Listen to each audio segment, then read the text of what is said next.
today we're doing homemade pancakes. And here's what you need: milk, salt,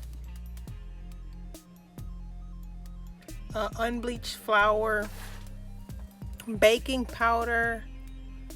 You're gonna need sugar and an egg. And the first thing you'll see is my bowl of flour. It has 1.5 cups of flour, and I'll go on to add the baking powder.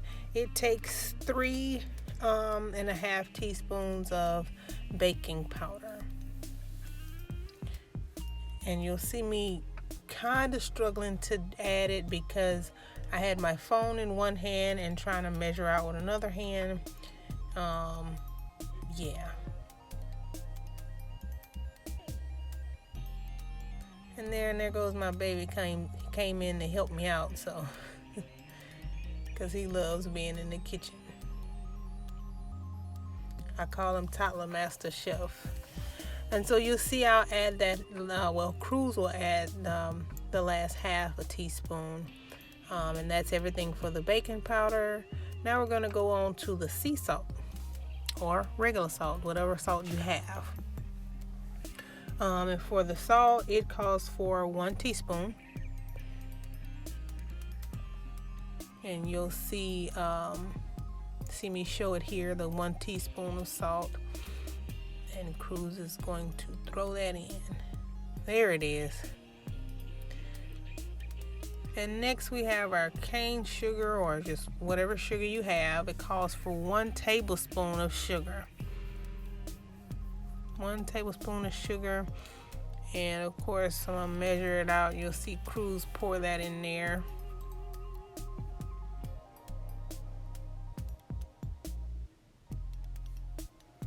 And now we're on to the milk. I'm gonna be measuring out 1.5 cups of milk. And I started out with 1.5 cups, but you'll see later I added a little bit more, and you can too. It depends. It's up to you on if you like your pancake batter thick or a little bit on the thinner side. I like mine's on the thinner side. I had to help Cruz. He started making a little bit of a mess, but that's okay, because all cooks make a mess at some time.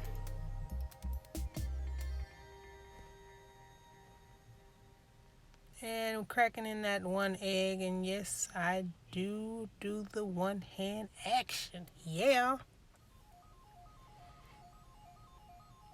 And now we're gonna whisk all our ingredients together. You'll see Cruz, he's trying to take a stab at it. Let him have his chance.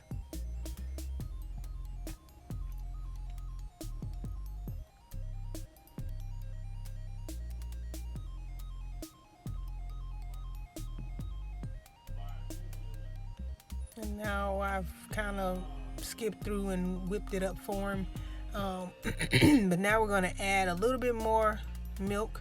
This is the part I was talking about, because it's kind of thick for me, the batter was. So we're just going to add a little bit more milk. I'm going to test out to see if it's to my liking. And you'll see me move the whisk around up and down to try to see how thick it is.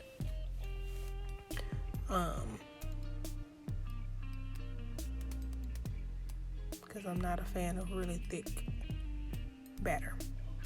But you see here, I added a smidget more.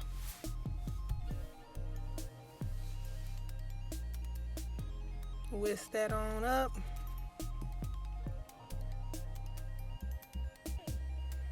And that's my test to see if it's thin enough, and I think that's to my liking.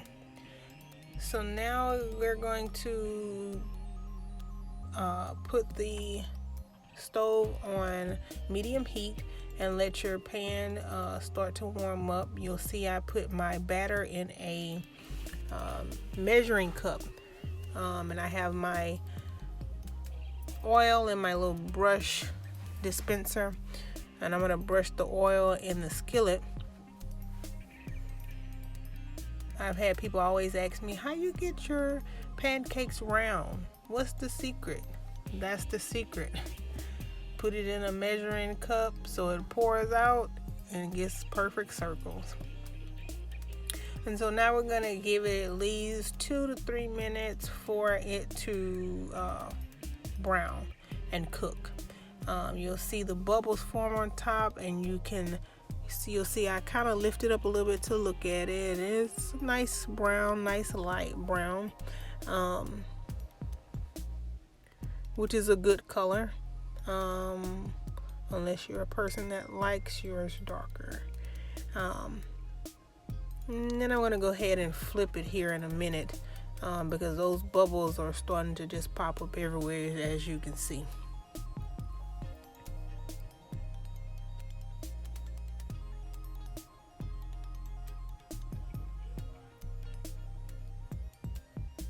And my husband always asks, how do you flip it?